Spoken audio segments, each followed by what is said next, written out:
Hey everybody, my name is Deniz and I'm a second year integrated engineering student at the University of British Columbia. I chose UBC because I wanted to be a researcher in the future, and UBC engineering specifically is world renowned in research, and you really get to be involved with it even when you're an undergraduate student. I also like being in a big city. I grew up in a big city, but UBC also has a big campus and it is kind of separated from rest of Vancouver, so you really get to have best of both worlds. You can be just living your best life on campus, but take a bus to downtown in 30 minutes, you will be there. And I also really like how Vancouver has a growing big tech scene.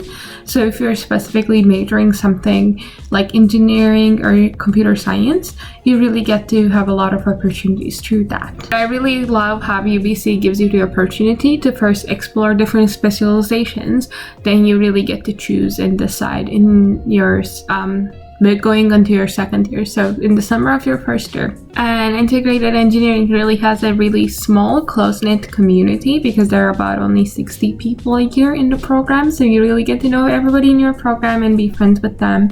But even if you are in a bigger program, UBC engineering has great culture. It's very collaborative and friendly, and if you would like to take part in it, UBC also has a lot of traditions, so it really adds up to your college experience. There are a lot of things to do when you're an engineering student throughout the year to be more involved with the community.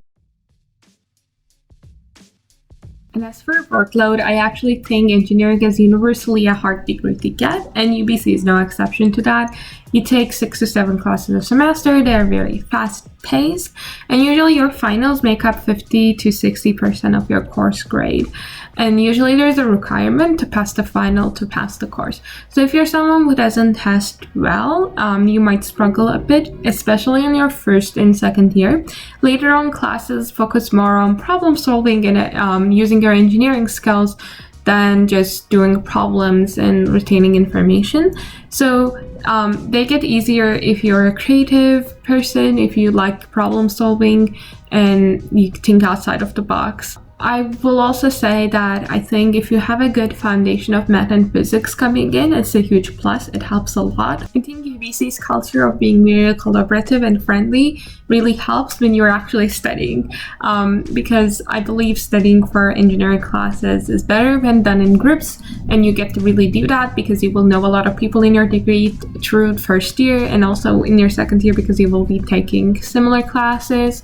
And I think that's the best way of studying, and I highly recommend just having a study group, then working with friends, especially before exams. That's what got me through first and second year. So in UBC engineering, in your first and second year, you complete a lot of core engineering classes. So those are math classes, physics classes, there's a chemistry class, and also classes such as thermodynamics and fluid mechanics, and those tend to not differ much from discipline to discipline, with the exception of maybe like civil engineering and computer engineering. A lot of people take those classes. Then you get more freedom in your third and fourth year to really focus on things you want to learn within your specialization. So engineering is more restricted than other degrees in that way. You don't really get to choose much of your classes. You get to choose some, and then still you get to just do so in your discipline. But that's like that for engineering in every university, just because of the volume of material you cover in your degree. For integrated engineering in specific, in your second year, you get to take classes from different engineering disciplines such as civil engineering and chemical engineering and materials engineering, but those classes cover very basic ideas that they think every engineer should know. So that's thermodynamics, fluid mechanics, and material strength. And later in your third and fourth year, you get to focus on the specialization you want to do. So for me, that was computer and electrical engineering. And because you get so many core classes done in your second year, you actually fulfill a lot of prereqs to later focus on whatever you want to focus on, which is great. I believe you can choose up to 3 specializations, so you have to fulfill 4 classes in your major, 3 classes in your minor, then you can do an additional class for your tertiary study. But integrated engineering in general is pretty flexible, and there's a lot of help towards degree planning once you're in the program. So if integrated engineering is something you're interested in, but you don't know how to plan your degree, once you're in the program, there will be a lot of help available for you. I think engineering is really suitable for someone who enjoys classes like physics. I know a lot of people say you have to be good in math. You do for your first 2 years, but later math is just more so a tool. So I think as long as you like applying math into problems, you're fine. You don't have to be really good at math, like a math major would be. And I think you also have to be able to solve problems very quickly, and you have to be a very quick learner, and you have to handle a fast-paced learning environment pretty well. And I think personal profile is really the most important part of your application if you have the grades and the scores to get into UBC, because that's the only part where you can really show your personality to the admissions officer. And I spent a lot of time on mine, and I'm happy I did, because I actually got a scholarship, and I think my personal profile played a lot of role in that. So take your time, make sure you really talk about your passions, you talk about your goals, and how UBC will help you achieve those goals. And as for scholarships, there are some scholarships that have different application processes, and they also have different deadlines. So I suggest you look into those beginning of your admission process, just so you don't miss anything. Also, there are more scholarships offered to entering students than continuing students. So apply to as many as you can, and make sure you spend time in your personal profile, because that matters more for scholarships. I'm actually an international student, so the admission process for me is different if you're a domestic student. I had a 96 average in high school, and I taken mostly science and math classes. I went to a Turkish high school, and I didn't have AB or AP classes offered to me in high school, so I didn't take any. But if they are offered, take them. They really help in your admissions, and also I think you can get credit for them. And it's very useful, especially because it takes such a heavy course load in your freshman year, and it helps to reduce it. If you're an international student, you will also need an English test score. You can take TOEFL or IELTS. If you take TOEFL, I believe you have to get at least 120. If you take IELTS, I think it's a 6. And if you don't fulfill that requirement, you can apply to Vantage College, which is a program specifically designed for international students who lack English skills to be able to admit it to the faculty directly. But this program really allows them to gain those English skills while completing their first year, and then you can proceed to your second year with every other student at UBC. SATs and ACTs are also optional. I submitted mine because I believed them to be competitive. If you're an international student, I think it helps to demonstrate your academic ability, because you probably went to a high school that is just in your country, and it's really hard for admissions officers to judge your average and how good you are academically. So this helps them to put it into perspective. So coming in high school, I suggest you take advanced science and advanced math classes, because they will help a lot in your first year. So I believe UBC already has some requirements in terms of what classes you have to fulfill to be able to start your first year. But if you haven't, you can also take those at UBC. It's just some classes will be delayed, and I think you have to meet with an enrollment advisor to plan those. But yeah, I suggest you take all the required and recommended classes that is listed at UBC's website to be able to start at UBC and follow the regular path. I believe engineering is actually a very applicable degree to different fields, and when you graduate with an engineering degree, you don't only have to do engineering. You can go into doing logistics, you can do software engineering. I know a lot of people do consulting or project management, and some people go on to get their MBAs, then go into business, and especially like people who want to work on business side of tech companies. That's a great route to go. For integrated engineering specifically, I know a lot of people who just go into the engineering field they majored or minored in. So for people who did computer and electrical engineering, they become computer or electrical engineers. But there are also people who work on bigger picture stuff using their interdisciplinary education. So there are people who go into consulting or managerial positions. And I also know non-trivial amount of integrated engineering students end up being entrepreneurs, because you do a lot of capstone projects. You really get to learn how to pitch an idea, design it, build it, sell it, write a proposal and a project plan and everything like that, which is very fun. And a lot of people choose integrated engineering because they want to start startups and such, and that's also a route a lot of people go into. I personally want to go to graduate school, then become a researcher, but I also got to do an internship this summer in a consulting firm, and I will get to see if it is something I'm interested in. So using your co-op terms and also your internship opportunities to discover what you like is a great idea.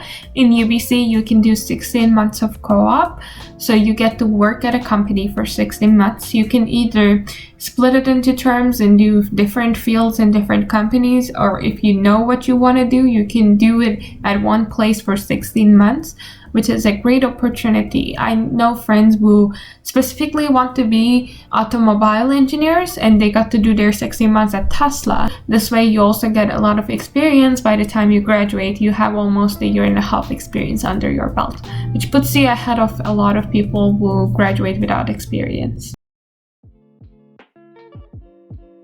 So unfortunately, living on campus is very limited and expensive. UBC is in Vancouver, which has one of the most expensive housing markets in North America, and it reflects to campus.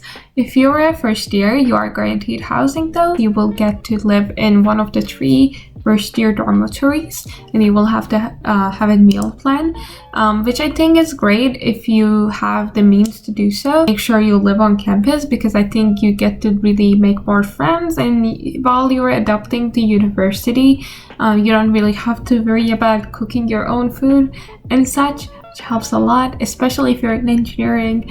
I think that if you're a first year and you really can afford to do so, living on campus is a great option. When you're a second year, third year, or fourth year student, you live on different dormitories than those 3, and you actually get to choose this time and make a preference list when you're applying for housing. And you might not get housing.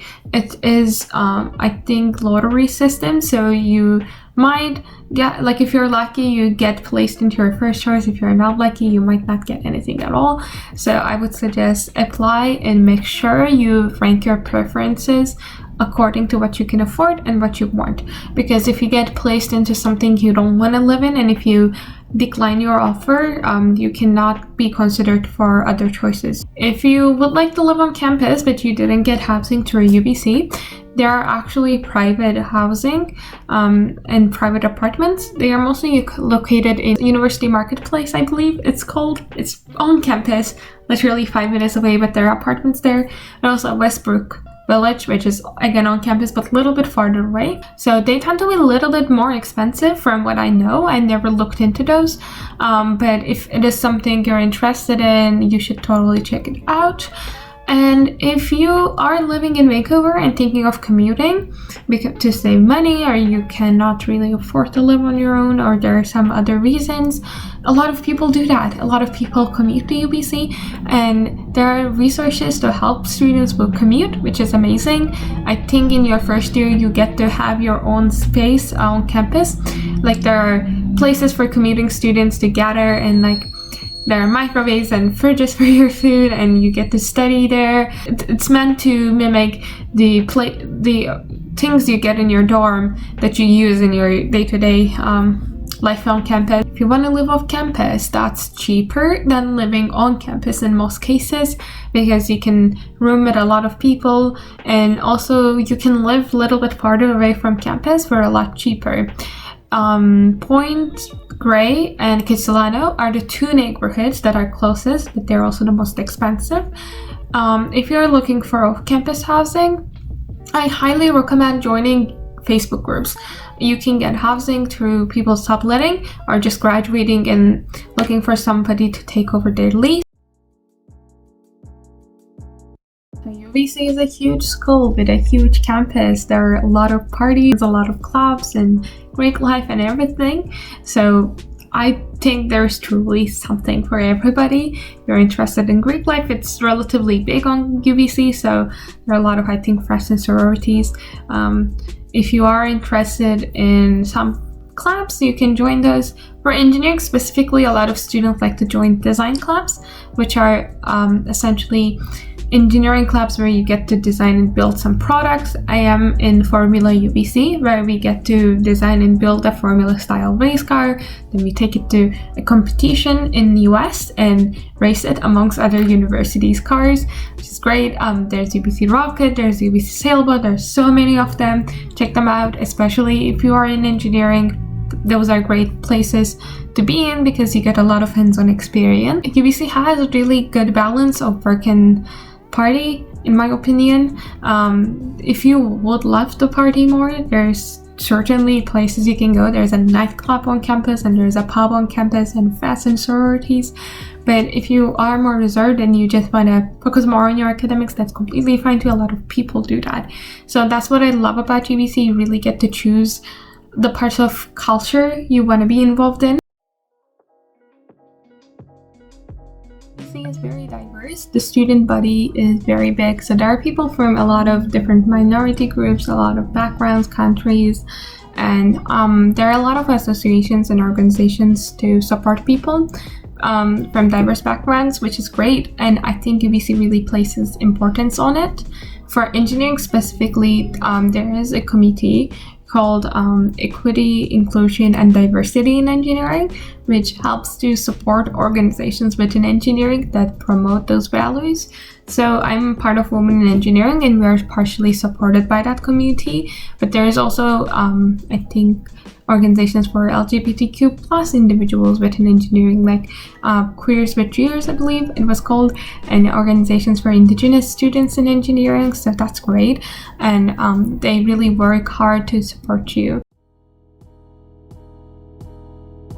In terms of support and resources available to students, I know a lot of people who had really bad experiences with UBC advising, but I had good experiences with it when I tried it, but I think it's limited. It's usually really hard to get an appointment the same week, especially if you're seeking mental health resources.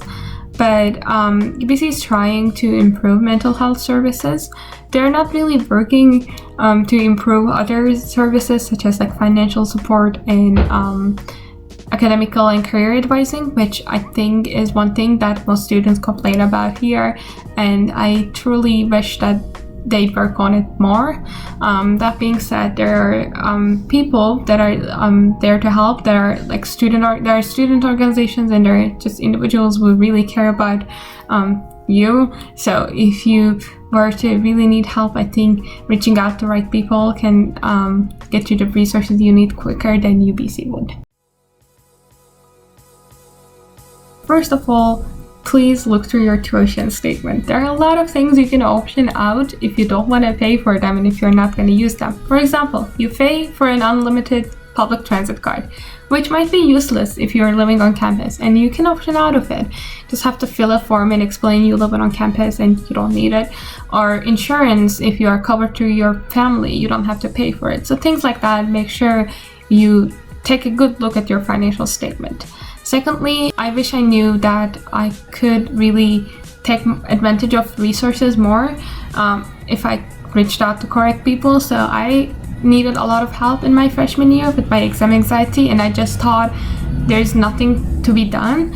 But after reaching out to faculty advising, they sent me to UBC Center for Diversity and Accessibility, and they gave me some accommodations to make sure that I succeed in exams. So I get like a separate room when I take my exams and a little bit of an extra time if I wanted to walk around and calm myself down. So things like that. And most people don't know these things because usually you have to reach out to your enrollment advisor and your faculty advising first. So if you need help and you don't know where to start, or if you don't know if there's anything available to you, reach out to these people. They are your to-go people, and they will forward you to right people. And also, I think it's really important to sit down at the end of your first year or beginning of your second year and plan out the courses you want to take. A lot of courses have prereqs you might have not considered taking, but you have to take that class. So your first year, you might not know what you want to do yet, but beginning of your second year, really try to plan your degree ahead. And you can also, again, go to your, this time, discipline advising. So when you're in engineering, for example, in your first year, you will go to engineering advising, but in your second year, you will go to computer engineering advising. So go to those people. If you need help choosing classes, talk to upper year people or your profs, and really try to plan your degree ahead. I think it saves you a lot of headaches.